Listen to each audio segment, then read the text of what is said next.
మా చెరుకుముడి చచ్చిపోయిన ఆయన తమ్ముడిని నేను ఏడుకొండ మా అన్న పేరు 5 రోజులు అయింది వాడిని పోలీస్ స్టేషన్ తీసుకుపోయి ఎటువంటి మాకు అసలు చెప్పలేదు. ఇదిగో మీ అన్నయ్య పని చేస్తున్నాడు, పోలీస్ స్టేషన్లో ఉన్నాడు అని మాకు ఇన్ఫర్మేషన్ ఇవ్వలేదు. పోలీసు వాళ్ళు అసలు మాకు ఇన్ఫర్మేషన్ ఇవ్వలేదు. ఈరోజు ఫోన్ చేసి ఇదిగో మీ అన్న చనిపోన్నాడు, అలానా గూడూరులో హాస్పిటల్లో ఉన్నాడు, రా సంతకం పెడతావు అని ఎస్ఐ ఫోన్ చేశాడు. అది ఎంతవరకు న్యాయం సార్? మాకు న్యాయం కావాలా? మా అన్నని పోలీసు వాళ్ళు మునుగోలు పోలీస్ స్టేషన్లో పోలీసు వాళ్ళు ఎస్ఐ వాళ్ళే చంపేశారు. మా అన్నని చంపేసి మాకు ఫోన్ చేశారు, ఇదిగో మీ అన్నయ్య ఒకటన్న ఫలానా దగ్గర ఉన్నాడు, హాస్పిటల్లో బాడీ ఉంది తీసుకోబడి. 5 రోజుల నుంచి మనిషి ఆడుంటే మాకు ఇన్ఫర్మేషన్ కుటుంబీకులకి అసలు ఇన్ఫర్మేషన్ ఇలా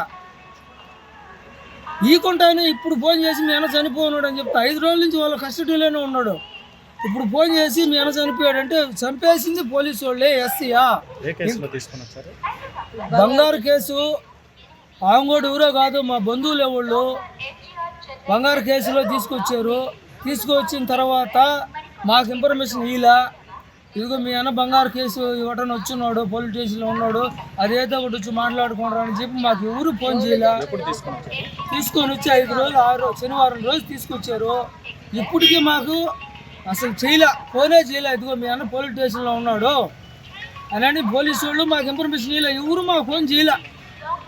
ఇప్పుడు ఫోన్ చేసి మీ అన్న చనిపోన్నాడు, గూడూరు ఏరియా హాస్పిటల్లో ఉన్నాడు, వచ్చి సంతకం పెడుతురా అని ఎస్సీ ఫోన్ చేస్తున్నాడు.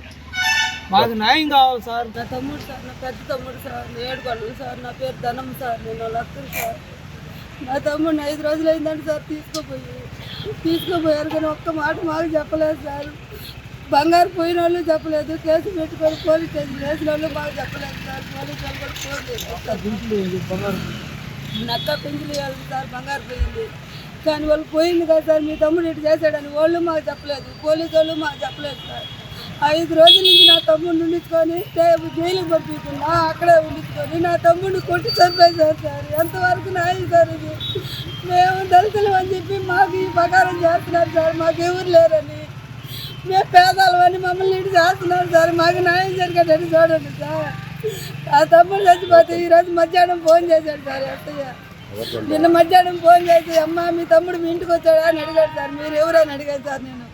నేను మునుగోలు పోలీస్ స్టేషన్ నుంచి చేస్తున్నానమ్మా అన్నాడు సార్. మా తమ్ముడు ఎందుకు వచ్చాడు సార్ పోలీస్ స్టేషన్ గారు అడిగితే అమ్మ బంగారు కేసులో ఇరుక్కున్నాడమ్మా మీ తమ్ముడు అందుకని వచ్చాడు అన్నాడు. రాలేదు సార్ నా కాడికి అని చెప్పాను సార్. నేను రాలేదంటే మీ అక్క వాళ్ళకి ఫోన్ చేయమ్మా అన్నాడు. వాళ్ళు నాతో మాట్లాడలేదు సార్, నేను అందుకని చేయలేదని చెప్పాను సార్. ఎన్ని ఏం చెప్పలేదు సార్. నా తమ్ముడిని చంపేసి గడ్డి ముందు పోసేసారు సార్ వాళ్ళు. ఎస్ఐ పోలీసు వాళ్ళు పోసేసారు సార్. నా తమ్ముడు చంపేసి గడ్డి ముందు పోసారు సార్. మునుగోలు పోలీస్ స్టేషన్లో గడ్డి ముందు పోసారు సార్. నా తమ్ముడు చంపి నా తమ్ముడు అసలు బయటగా రాలేదు సార్. బయటకు వచ్చినట్టు నటించినారు సార్ నా కొడుకులు. నటించి నా తమ్ముడు నాకు ఎట్టేస్తాడు సార్. 5 రోజుల క్రితం 5 రోజులు అయింది సార్. శనివారం రోజు పోలీస్ స్టేషన్లో పెట్టుకున్నారు సార్. శనివారం రోజు నుంచి జైలుకి అప్పచెప్పకుండా ఏం చేస్తున్నారు సార్ వాళ్ళు? జైలుకి అప్పచెప్పలేదు, నాకు ఫోన్ చేయలే, నా తమ్ముడికి ఫోన్ చేయలే, మాకు ఎవరికి ఫోన్ చేయకుండా నా తమ్ముడిని ఈరోజు కొట్టి చంపేశారు సార్. కొట్టి చంపేసి మధ్యాహ్నం మీ తమ్ముడు చచ్చిపోయాడని నాకు 4 గంటలప్పుడు ఫోన్ చేశారు సార్ నాకు పోలీసు వాళ్ళు. 4 గంటలప్పుడు చేశారు సార్ నాకు పోలీసు వాళ్ళు ఫోను. నా కడుపు మండిపోతుంది సార్. నాకు ఇట్లా తమ్ముడు ఇంటికి వస్తాడా సార్? దొంగతనం ఎవరు చేయలేదా? పెళ్ళి 2 బిడ్డలు సార్. కూతురికి పెళ్లి చేశాడు. మామూలుగా పొల పనికి వెళ్ళే పనికి పోతాడు సార్. నా తమ్ముడు కట్టు చేసి బతికేవాళ్ళం సార్. మేము భార్య ఉంటుంది సార్. ఇక్కడ భార్య అలిగిపోతుంది సార్. ఆవిడ దగ్గర లేదు. అక్క అమ్మ తర్వాత నువ్వే అమ్మ అనుకున్నాను అక్క. నువ్వేంటంటే నేను బావాలని ఏడిచినాడు నా తమ్ముడు.